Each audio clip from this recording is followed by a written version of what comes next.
रोहतक में क्या मूड है चुनाव के लिए? रोहतक में जी ओनली दीपेंद्र हुड्डा, ओनली कांग्रेस, इसके सिवा कोई नहीं है। मोदी तो घोटाला पुरुष है। अच्छा, हाँ, क्या घोटाला किया है? नीरव मोदी फुर, सुब्रत राय फुर, अडानी पडानी सब फुर। रोहतक नहीं, जज्जर में भी सारे किता है। हम तो दीपेंद्र उड़ान लेके आवांगे इतना। हाँ, कांग्रेस ही हमारा है शुरू तय, बीजेपी नहीं काम आती। आप चुनाव को लेके मूड एक तरफा है कांग्रेस की, दीपेंद्र हुड्डा। हाँ, रोहतक में क्या मूड है चुनाव को लेके, क्या लग रहा है? मैडम एक तरफा दीपेंद्र का मूड है। पहले 1.5 लाख से जीत थी, जब से अरविंद शर्मा को अनाउंस करा है बीजेपी ने, वो लीड बढ़ के 4 लाख हो गई है। रोहतक में मैडम दीपेंद्र हुड्डा की है ना, कई लाख वोटों से जीत तय हो चुकी है। अच्छा, जीत क्या हो चुकी है? हाँ जी। तो पिछली बार ऐसा क्या था जो उन्होंने? पिछली बार मैडम कितनी रात को डिक्लेयर करा था, और उससे आप ये अंदाजा लगा सकते हो कि रात में अगर डिसीजन डिक्लेयर होता है तो उसमें धांधली तो पक्का है। गाजर पाए थे मूड़ी, हाँ। गाजर पाए से पहाड़े जड़ से खत्म। अच्छा, एकदम से खत्म। अब की बार बीजेपी ऐसी जाएगी? खत्म कर देंगे, बिल्कुल खत्म कर दोगे? खत्म कर किस तरीके से? है जी, कैसे खत्म करोगे बीजेपी को? वोट नहीं गिराएंगे, वोट ही नहीं गिराएंगे। एक भी नहीं गिराएंगे, एक भी नहीं गिराएंगे। लेकिन मोदी जी का क्या कहना है, तो गप्पे ही फोड़ते हैं और कुछ आता नहीं है इनको। मतलब सिर्फ बातों की है? बातों का ही खाते और कुछ अच्छा, मतलब हुआ कुछ नहीं है? हुआ तो कुछ है ही नहीं, सिर्फ कागजों में है जो कुछ। कागजों में है। खट्टर साहब ने कहा था मैं नहीं नौकरी दे सकता, नौकरी नहीं दे सकते, रोजगार नहीं दे सकते, देश में बेरोजगारी रखनी है तो उनका फायदा ही क्या है। अच्छा, 100 की 100% मैं कहता हूँ दीपेंद्र सिंह हुड्डा जी आएंगे। दीपेंद्र सिंह हाँ जी, हुड्डा। और मैं ब्राह्मण परिवार से हूँ। पिछली बार जो अरविंद शर्मा जी आए थे वो क्यों आ गए थे, एक तो जातिवादी फैक्टर ज़्यादा था। अच्छा। अब की बार नहीं चलेगा। कभी इस पार्टी में भाग जाता, कभी इधर भाग जाता है। कौन किधर भाग जाता है? ये अरविंद शर्मा जी पहले किस में थे? पहले कांग्रेस में थे जी, पहले निर्दलीय थे। अच्छा, अब ये बीजेपी में भाग गए। ये बहुत पैसे वाले आदमी हैं जी। मतलब सब पैसों का खेल करे। हाँ, पैसों का खेल कर रहे हैं, पैसा भी बांटते हैं इलेक्शन में।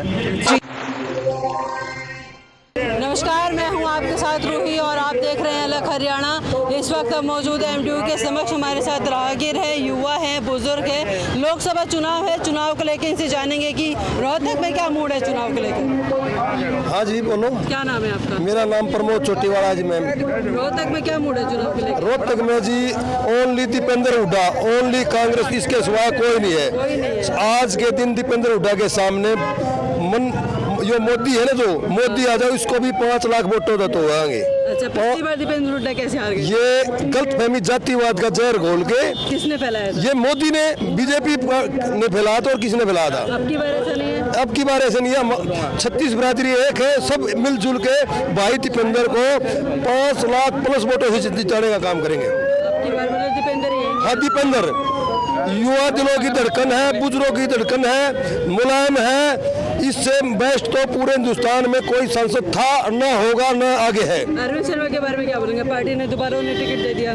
कौन जी? अरविंद शर्मा। कुछ नहीं जी, कौन है? पिछली बार भी बाहरी उम्मीदवार था, मोदी का नाम लेकर चला था। मोदी का लोगों के मन में ये बैठा रखा था, मोदी विकास पुरुष है, मोदी तो घोटाला पुरुष है। अच्छा, हाँ, क्या घोटाला किया है? नीरव मोदी फुर, सुब्रत राय फुर, अडानी पडानी सब फुर। सारी चोरों की सरकार बीजेपी सरकार है। हम किसान हैं, किसान से बिलोंग करते हैं। आज हमारी फसल के दाम नहीं मिल रहे, हमारी ब्रांड है। आज हमारी फसल खेतों में पक्की खड़ी है, परंतु कह रहे हैं कि मंडी 15 तारीख से चलेगी। 15 तारीख तक कोई शरारती तत्व तो हमारी फसलों को जला देगा, तो हम कहाँ जाएंगे? इतना प्रमोदा फ्रू हो जाएगा। रोहतक नहीं, जज्जर में भी सारे किता है। हम तो दीपेंद्र उड़ान लेके आवांगे इतना। हाँ, कांग्रेस ही हमारा है शुरू तय, बीजेपी नहीं काम आती। सारे किस तरीके का बदलाव देख रहे हैं? खुद दीपेंद्र ने सारा बदलाव करा हरियाणा में, चमकाया है हरियाणा में दीपेंद्र ने है। हाँ, 10 साल से बीजेपी थी तो बीजेपी नहीं करा 1 भी रुपया फायदा आज हिंदुस्तान में। अच्छा, हाँ, बीजेपी तो बोल रही है कि युवाओं को उन्होंने इतना रोजगार दिया। हाँ, कुछ रोजगार नहीं दिया है युवा से, ऐसे ही सारे। हाँ, और जितने भी आओगा हम तो दीपेंद्र ने लावांगे, पर आओगा इस बार 100% भगवान राजी रहा था। कैसे हरा दिया? पिछली बार रह गया था फर्क, इन्हें करवा दिया था वोटा में फर्क। इसकी इस बार नहीं होगी फर्क। रोहतक में क्या मूड है चुनाव को लेके? मूड एक तरफा है कांग्रेस की, दीपेंद्र हुड्डा। हाँ, पिछली बार भी ऐसे ही था, रोली करके रात नहीं था, बनने वाले मारे गए लिए हैं, मारे गए लोग हैं, सारे चोर हैं। अच्छा, और बड़ी आदमियां ने जेल में गए रहे, बड़ी आदमियां नाम के साथ नहीं बैठे थे रोड पर, मारा लठवाने थे। अच्छा, अरविंद शर्मा के बारे में क्या बोलेंगे? और अमित शर्मा ने तो हम जानते नहीं कितना है केस होता है, हमारे गाँव में भी नहीं आ रहा वो। अच्छा, और न्यू कहते वोट पता ही नहीं चला कि कौन सी मशीन थी, के था भाई, इतने बोले वो हो गया भाई, हो गया हो गया। सही में हम सच्चाई का वहाँ हम तो गाँव में बिलोंग करा। हाँ जी मैडम, क्या नाम है आपका? मेरा नाम संजीव है। रोहतक में क्या मूड है चुनाव को लेके, क्या लग रहा है? मैडम एक तरफा दीपेंद्र का मूड है। पहले 1.5 लाख से जीत थी, जब से अरविंद शर्मा को अनाउंस करा है बीजेपी ने, वो लीड बढ़ के 4 लाख हो गई है। ये भी भागने वाले हैं। अरविंद शर्मा के बारे में क्या बोलेंगे? अरविंद शर्मा के बारे में क्या बोले मैडम, हमने आज तक देखा ही नहीं अरविंद शर्मा को, नहीं पार्टी देखा। ने दोबारा उन्हें टिकट दे दिया, वो बीजेपी से दोबारा खड़े हुए सांसद के लिए। पार्टी मैडम अपनी इज्जत तो बचानी है पार्टी को, और कोई लड़ने के लिए तैयार ही नहीं था बीजेपी से, सबको पता है। वो खुद बोल रहे हैं कि दीपेंद्र और अरविंद शर्मा का इलेक्शन मत बनाओ, मोदी और राहुल का बनाओ। वो हार देख रहे हैं अपनी, इसलिए बोल रहे हैं वो ये। अच्छा, प्रधानमंत्री के रूप में इस बार किसका चेहरा देखना चाहते हैं? प्रधानमंत्री के मैडम इंडिया गठबंधन के हमारे राहुल गांधी जी प्रधानमंत्री बनेंगे। हाँ, तानाशाही चल रही है देश में। हाँ जी मैडम, रोहतक में क्या मूड है चुनाव को लेके? रोहतक में मैडम दीपेंद्र हुड्डा की है ना, कई लाख वोटों से जीत तय हो चुकी है। अच्छा, हाँ जी। जीते हो चुके हैं। हाँ जी। तो पिछली बार ऐसा क्या था जो उन्होंने? पिछली बार मैडम कितनी रात को डिक्लेयर करा था, और उससे आप ये अंदाज़ा लगा सकते हो कि रात में अगर डिसीजन डिक्लेयर होता है तो उसमें धांधली तो पक्का है। अच्छा, आप युवा हैं, आप बताइए युवाओं के लिए मतलब क्या काम होने चाहिए? मैडम युवाओं के लिए सबसे पहले तो बेरोजगारी का मुद्दा है। अच्छा, हाँ, बीजेपी सरकार ने 10 साल के अंदर युवा को इतना परेशान करके रखा है कि आप उसका अंदाज़ा नहीं लगा सकते। किस तरीके से परेशान किया है? मैडम देख लो आप, जनता बता रही है, वो तो मैं भी खुद बता रहा हूँ, आपने सर्वे भी किया होगा जगह जगह जाके। मैं अकेला तो मैं कह सकता हूँ, लेकिन जनता का जो सर्वे है वही। अच्छा, आप चाह रहे हैं मतलब कि बेरोजगारी पे ज़्यादा ध्यान देना चाहिए? हाँ जी मैडम, इस पे काम होना चाहिए। मतलब 10 साल से बीजेपी ने युवाओं के लिए रोजगार नहीं दिया, कोई काम नहीं किया ना, कोई काम पूर्ण नहीं किया मैडम। नहीं। हाँ, सब अधूरे काम है। जो ग्रांट भी आई थी वो कांग्रेस सरकार में आई थी, उन्हीं का वो मुद्दा बना के उन्हीं पर अपना शिलान्यास करके और कह रहे हैं कि हमने यह तो काम। आपको दीपेंद्र हुड्डा से उम्मीद है कि वो इस पर काम करेंगे? और युवा मैडम दीपेंद्र हुड्डा ने तो जी पहले भी काम किया है और आगे भी उम्मीद है पूरी की आने वाले टाइम में भी पूरा काम करेंगे जी। हाँ हाँ जी बोलो। क्या नाम है आपका? कृष्ण जी खरेटी, जुबीसी मैन जुबीसी। अच्छा, हाँ जी। क्या लग रहा है रोहतक में क्या मूड है? रोहतक में 1 नंबर जतावा जी, किसको? दीपेंद्र हुड्डा। दीपेंद्र को? हाँ जी। पिछली बार कैसे हरा दिया? पिछला धोखा हो गया हमारे गले। कैसे? मैंने चोरी बोरी कर ली, क्या करा फिर चोरा क्या करिए, किसने चोरी की? राजवान करिए, राजनीति में चोरी कर ली। अच्छा। आपका हम तैयार हाँ, मजबूत हाँ। आपकी बार ऐसे पाड़े गाजर मुझ पाड़े थे मूड़ी, हाँ। गाजर मुझ पाए से पाड़े जड़ से खत्म। अच्छा, एकदम से खत्म, आपकी बार बीजेपी ऐसी जाएगी? खत्म कर देंगे बिल्कुल। खत्म कर दोगे? हाँ, खत्म कर किस तरीके से? हाँ जी, कैसे खत्म करोगे बीजेपी को? वोट नहीं गिराएंगे, वोट ही नहीं गिरा- एक भी नहीं गिराने, एक भी नहीं गिराएंगे। अच्छा। खत्म सौदा सारा कर रखा है जी हमने तो बिल्कुल। इतने तक बागे बहुत गणे बुझ जाना मतलब जो दाने दे देगा पाला का हमारे दाने हमारे खेत में हुए हैं, हम बेचता हाँ, जो मानो उल्टे दाने फिर दाने के हम दाने खाऊंगा, कोई टेंशन नहीं, खत्म करना सावन बिल्कुल खत्म एकदम से। ठीक है। हाँ। क्या नाम है आपका? मेरा नाम लोकेश दलाल है, एडवोकेट में। रोहतक में क्या मूड है चुनाव को लेके? रोहतक में तो आपकी बार जो दीपेंद्र सिंह हुड्डा सांसद बनने जा रहे हैं। अरविंद शर्मा भी है टक्कर में? क्या अरविंद लग रहा है? शर्मा कोई टक्कर में नहीं। जैसे आप देखते ही आ रहे हैं देश में बेरोजगारी का दर कितना बढ़ गया है, ये नई स्कीम लेके आ रहे हैं, इलेक्ट्रोल बॉन्ड जिसमें कितना घोटाला हुआ है ये तो जनता को सबको पता है। अग्निवीर जैसी योजना लाई जिससे हमारे रोहतक झज्जर रेवाड़ी जो दक्षिण हरियाणा का एरिया, इसमें हर एक लड़का लगभग फौज में जाना चाहता था। गांव में, हमारे गांव में, मैं ग्रामीण क्षेत्र से संबंध रखता हूं, हमारे गांव में जो सड़कों पे सुबह 4 बजे उठकर बच्चे रेस लगाते थे, 150, 200 बच्चे रेस लगाते थे, लेकिन आज वो रोड खाली पड़े हैं, उन पे कोई तैयारी करता नहीं है। अच्छा, तो आपकी बार आपको दीपेंद्र हुड्डा से उम्मीद है कि वो इन सारी चीज़ों पे काम करेंगे, इन मुद्दों पे? तो दीपेंद्र हुड्डा ने पहले भी काम किया जी, आपने रोहतक में बदलाव नहीं देखा क्या? 2005 से 2014 का आप बदलाव देखे, 2019 तक भी उन्होंने सांसद रहते हुए भी बहुत काम किया था। लेकिन आप देखते हैं जैसे अखबार में भी 2-3 दिन पहले आया था शायद, सांसद ने 11 करोड़ में से 2 करोड़ रुपए अपनी सांसद निधि खर्च की है। अच्छा, तो आप ये मतलब कि 10 साल से बीजेपी रही है, उससे पहले कांग्रेस रही है, अगर दोनों की बात करें तो आप कांग्रेस को बेहतर बता रहे हैं कि उन्होंने काम किया, लेकिन 10 साल से बीजेपी रही तो उन्होंने कोई काम नहीं किया। देखो जी, मैं बताता हूँ लॉजिक की बात। डॉक्टर मनमोहन सिंह हमारे देश के प्रधानमंत्री थे, वो इकोनॉमिस्ट थे, उनको एक नंबर का अर्थशास्त्री मानते हैं जी। और जब हमारा देश अर्थव्यवस्था में बिल्कुल नीचे चला गया था, डॉक्टर मनमोहन सिंह ने अर्थव्यवस्था को स्टेबल करके रखा था। उस टाइम बड़े बड़े देशों की हालत टाइट हो गई थी जी, लेकिन डॉक्टर मनमोहन सिंह ने उस समय बहुत अच्छा किया था। लेकिन मोदी जी का क्या कहना है, तो गप्पे ही फोड़ते और कुछ आता नहीं है इनको, मतलब सिर्फ बातों का ही खाते और कुछ मतलब हुआ कुछ नहीं, हुआ तो कुछ है ही नहीं, सिर्फ कागजों में है जो कुछ, कागजों में है। उनके लिए क्या युवाओं के लिए क्या किया है भ्राता जी, आप एक बात बताइए, युवाओं के लिए किया क्या है? अग्निवीर क्या युवाओं के लिए 4 साल वो फौज में करेंगे नौकरी, उसके बाद यहाँ वापिस आएंगे? युवाओं के लिए किया ही क्या है? आप बताइए, युवाओं के लिए क्या होना चाहिए? युवाओं के लिए एक बात बताइए, इन्होंने 2019 में एक CET लेके आई है। 2019 से 2024 आ गया, इन्होंने कहा था हर साल में एक बार CET लेंगे, ठीक है?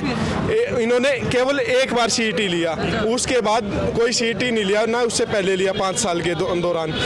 और आप एक बात मेरे को बताइए, 2019 से लेके 24 तक कितने बच्चे ऐसे होंगे जिनकी उम्र उस CET की भी चली गई होगी? कितने बच्चे होंगे आप ही बता दीजिए। नहीं, ये तो जनता को ही पता है जी, कितने बच्चे होंगे जिनकी उम्र CET की चली गई है, जिनकी उम्र नौकरियों की जा रही है, नौकरियां निकलती नहीं है। मोदी जी कहते हैं कि पकौड़े तल लो, चाय बेचो। अच्छा, मतलब आप ये कह रहे हैं कि मोदी जी ये कह रहे हैं कि युवाओं को ये सारी चीजें, युवाओं को तो यही कह रहे हैं। खट्टर साहब ने नहीं कहा था, आपने खट्टर साहब का बयान नहीं किया? खट्टर साहब ने कहा था मैं नहीं नौकरी दे सकता, नौकरी नहीं दे सकते, कि रोजगार नहीं दे सकते, देश में बेरोजगारी रखनी है, तो उनका फायदा ही क्या है? अच्छा, रोहतक में क्या मूड है चुनाव को लेकर? चुनाव को लेकर अब की बार 100 की 100% मैं कहता हूँ दीपेंद्र सिंह हुड्डा जी आएंगे। और मैं ब्राह्मण परिवार से हूँ। पिछली बार जो अरविंद शर्मा जी आए थे वो क्यों आ गए थे? एक तो जातिवादी फैक्टर ज़्यादा था, अब की बार नहीं चलेगा। दूसरा, लोगों ने सोचा था, जैसे मेरे कोसली हल्के के आदमी हैं, उन्होंने सोचा था कि भाई कुछ ज़्यादा काम हमारी तरफ अरविंद शर्मा जी करेंगे, लेकिन उन्होंने ऐसा कुछ नहीं किया। 5 साल में अब सिर्फ वोट मांगने के लिए आए हैं। और एक बार तो हम भी गए थे उनके पास, वो बोले कि हमारी चलती नहीं, तब चलती अरविंद शर्मा ने बोला था। उन्होंने बोला था कि उनकी चलती नहीं। हाँ जी। अच्छा। अब किसी काम के लिए गए थे कि भाई हमारी चलती नहीं, तब आपकी चलती ही नहीं तो आप इलेक्शन क्यों लड़ते हो? तो ये बात आपने उन्हें बोली थी क्या? बिल्कुल बोली थी। उन्होंने क्या कहा? हाँ, निकाल दिए वहाँ से, चलो एक बार। अच्छा। हाँ जी, तो हम तो दीपेंद्र सिंह हुड्डा को बनाएंगे जी, पूर्ण बहुमत देकर। और हर युवा, हर बुजुर्ग, मेरे रोहतक लोकसभा में सब पूरा माहौल है जी दीपेंद्र सिंह हुड्डा। रोहतक में क्या मूड है चुनाव को लेकर, क्या लग रहा है कौन जीतेगा? रोहतक में जी कांग्रेस का माहौल है, दीपेंद्र हुड्डा यहाँ से जो कम से कम जो ना, पिछली बार तो हरा जाता था आप लोग, पिछली बार तो जी धांधली हो गई थी। किस तरह की था? ये जो ना बीजेपी वाले इन्होंने ना बुक सर्चिंग करा गए, और जो मिलिट्री की जो वोट थी वो उनको दीपेंद्र हुड्डा की थी, उनको अपनी दिखा गया। अगले दिन जो ना डिक्लेयर किया, नहीं तो इलेक्शन पहले दिन डिक्लेयर होता है, इन्होंने अगले दिन डिक्लेयर किया धोखाधड़ी से। धोखाधड़ी से मतलब? हाँ जी, हाँ जी, राज के उससे और गुंडागर्दी से जो है ना इनको हराया गया। अब की बार ऐसा नहीं होगा जी, लोगों में बहुत ही उत्साह है, बड़े बूढ़े जवान सारा तबका पूरे रोहतक कॉन्स्टिट्यूंसी। दीपेंद्र हुड्डा ने सबके दिलों में अपनी जगह बनाई। हाँ जी बिल्कुल। अरविंद शर्मा पिछली बार भी सांसद था। नहीं, 5 साल जो कभी भी गांव में नहीं गए, एक बार भी किसी के पास नहीं गए जी, किसी के दुख सुख में नहीं गए, कि एक ईंट भी नहीं लगवाई, कहीं विकास का कोई कार्य नहीं किया। पार्टी ने दोबारा उन्हें टिकट दे वो दे दिया जी, पार्टी इनका जनाधार, ये पैसे वाली पार्टी है, पैसे वाला आदमी है। अच्छा। कई बार पहले सांसद बन चुका, कभी इस पार्टी में भाग जाता, कभी इधर भाग जाता है। कौन किधर भाग जाता है? ये अरविंद शर्मा जी। पहले किस में थे? पहले कांग्रेस में थे जी, पहले निर्दलीय थे। अच्छा। अब ये बीजेपी में भाग गए। ये बहुत पैसे वाले आदमी हैं जी, मतलब सब पैसों का खेल कर रहे हैं। हाँ, पैसों का खेल कर रहे हैं, पैसा भी बांटते हैं इलेक्शन में। अच्छा। हाँ जी, ये जो है ना दीपेंद्र हुड्डा ऐसे सच्चे इंसान है, कहीं कोई भी बड़ा बूढ़ा कहीं हाथ धो दे जी, वहीं रोक जाते हैं, और दुख दर्द में हमेशा लोगों के साथ रहते हैं, और बहुत विकास के कार्य कराए। दीपेंद्र हुड्डा मतलब लोगों से मिले, लेकिन अरविंद शर्मा नहीं आए, एक दिन भी नहीं जी, 5 साल में किसी को शक्ल तक नहीं दिखाई। अब जो वोट मांगते आते हैं उनको लोग जो ना वोट मांगने अब आए हैं, वोट मारने आए हैं, तो लोग उनको धक्के मारते हैं। अच्छा। हाँ, कि बिल्कुल तुम्हारे को वोट नहीं मिलेगी, वोट जाएगी दीपेंद्र हुड्डा को देंगे। हाँ जी। आप युवा हैं, किस तरीके का बदलाव देखना चाह रहे हैं इस बार? हम जी सर कांग्रेस की सरकार लाने के लिए। कांग्रेस की सरकार। हाँ जी। कांग्रेस सरकार से किस चीज़ की उम्मीद रखते हैं कि युवाओं के लिए ये काम होना चाहिए? कांग्रेस सरकार जी सारे काम कर सकती है। तो खट्टर सरकार ने कोई भी काम नहीं किया था, कोई काम नहीं किया, बहुत बेरोजगारी कर रखी है। हाँ जी। लेकिन बीजेपी तो बोलती है कि उन्होंने युवाओं के लिए ये किया वो किया, इतनी रोजगार। बीजेपी ने कुछ नहीं किया जी, ये वही बात है, जो वादे किए थे वह भी पूरे नहीं किए। कौन से वादे किए थे? पेंशन का भी किया था, पेंशन भी पूरी नहीं की, पेंशन भी है। नौकरी की भी कह रहे थे, नौकरी भी नहीं दी। लेकिन 2 करोड़ की बोल रहे थे। दिया था क्या? मोदी तो बोले उन्होंने तो दिया युवाओं को। नहीं दिया जी, युवाओं को रोजगार नहीं दे रखा जी, नहीं दे रखा जी, बहुत बेरोजगारी। CET का कर रखा है, किसी का गरीब भी होता है, किसी की कोचिंग दवाने की नहीं है, सारे चपड़ा सिलाए हैं, D ग्रुप में भर दिए, कोई बढ़िया नौकरी भी नहीं दी है, कोई बढ़िया नौकरी भी नहीं दी। लग रहा है कि अभी सरकार बदलेगी तो बदलेगी जी, अच्छे काम होंगे। हाँ, अच्छे काम होंगे जी, बिल्कुल होंगे अच्छे काम जी। पिछली बार कैसे हरा थे दीपेंद्र हुड्डा को? दीपेंद्र हुड्डा को पिछली बार बहुत बढ़िया था जी। दीपेंद्र हार कैसे गए थे? हार जी वो होगी थी, वो क्या नाम लिया जी, रोली होगी थी जी, वोटा में रोहतक देवी जी। आपकी बार ऐसा नहीं होगा? अब की बारी से ऐसा नहीं होने देंगे जी। मेरा नाम सुमित सिंगल है, मैं रोहतक से ही हूँ। जिस प्रकार कांग्रेस पार्टी छात्र संघ के लिए लड़ाई लड़ती आ रही है, आपने अभी 2 साल पहले देखा होगा कि जिस तरीके से कोरोना वेव्स की लहर जो दौड़ी, तो उसी दम एकदम लॉकडाउन लगा दिया गया। लॉकडाउन लगाने के बाद जो गरीब लोग थे, मजदूर लोग थे, उनको सड़कों पे बेहाल करके छोड़ दिया गया। लाठियों से भी बांधा गया, कभी इधर कर दिया गया, कभी इधर किया। NSUI कांग्रेस पार्टी सड़कों पर उनके लिए प्रोटेस्ट किया गया, बाई दवाइयों के द्वारा, फूड पैकेट्स के द्वारा। बीबी श्रीनिवास जी ने के आह्वान पर हमने दिल्ली यूथ कांग्रेस में काम किया। मतलब बीजेपी, आप ये कह रहे हैं कि बीजेपी ने मतलब छात्रों से जुड़े कोई काम नहीं किए? नहीं किया। जिस प्रकार नई यूनिवर्सिटीज़ की बात आती है, यूनिवर्सिटीज़ तो बनाई नहीं गई, एक भी किसी यूनिवर्सिटी में ना कोई कॉलेजों की आप बिल्डिंग्स देख सकते हो, खुद जाके मैं आपको दिखा सकता हूँ। जाट कॉलेज की बिल्डिंग आप किसी भी प्रकार की देख लो, ठीक है, वो एक अलग बात है भाई। ड्रा बैटर ये है कि 75% गवर्नमेंट होता है, 25% प्राइवेटाइजेशन है। पर वो अगर हमारी चीज़ मेन क्या है, मेरे को शिक्षा चाहिए ना। जब अगर मेरे पास शिक्षा ही नहीं होगी तो उसका तो बड़ा नहीं। कह रहे मोदी राज में शिक्षा महंगी है। हाँ, सच्चाई बात है ये। अच्छा। मैं सच्चाई इसका अवगत कराता हूँ। जब एक मिडिल फैमिली, मैं अमीर नहीं हूँ, गरीब नहीं हूँ, मैं मिडिल फैमिली, मैं 50,000 रुपये कैसे एफर्ट कर पाऊँगा अपने बच्चे को स्कूल में पढ़वाने के? गवर्नमेंट यूनिवर्सिटीज़ में भी यही हाल है? गवर्नमेंट में भी यही हाल है। अच्छा। जिस प्रकार हरियाणा में जिस प्रकार सरकारी स्कूलों को बंद किया जा रहा है, मेन क्या है, अगर मेरा बच्चा मैं अगर गरीब हूँ तो मैं अपने बच्चे को अच्छी शिक्षा सरकारी स्कूल में भी दे सकता हूँ। जरूरी नहीं है पैटर्न कि मैं प्राइवेट स्कूल का विरोध नहीं कर रहा, मैं एक शिक्षा प्रणाली का विरोध कर रहा हूँ। सम्मान सबका होना चाहिए, शिक्षा का अधिकार सबका सम्मान है। क्योंकि श्री राजीव गांधी जी ने, इंदिरा गांधी जी ने, अम्बेडकर जी ने, महात्मा गांधी जी ने कहा है कि शिक्षित होगे तो सब कुछ होगा, शिक्षित ही नहीं होगे तो विकसित कैसे होगा। ये थे युवा, हम यहाँ MDU के सामने NSUI के छात्र थे। युवाओं से हमने बातचीत की चुनाव को लेकर, उनसे उनकी समस्याओं को पूछा गया, उनसे पूछा कि वो किस तरह का बदलाव चाह रहे हैं, चुनाव के बाद में किन मुद्दों के साथ में आगे जाना चाह रहे हैं। तो इन सब ने अपनी राय रखी। आप भी अपनी राय अपने कमेंट्स बॉक्स में रख सकते हैं। तब तक के लिए देखते रहिए अलग हरियाणा। धन्यवाद।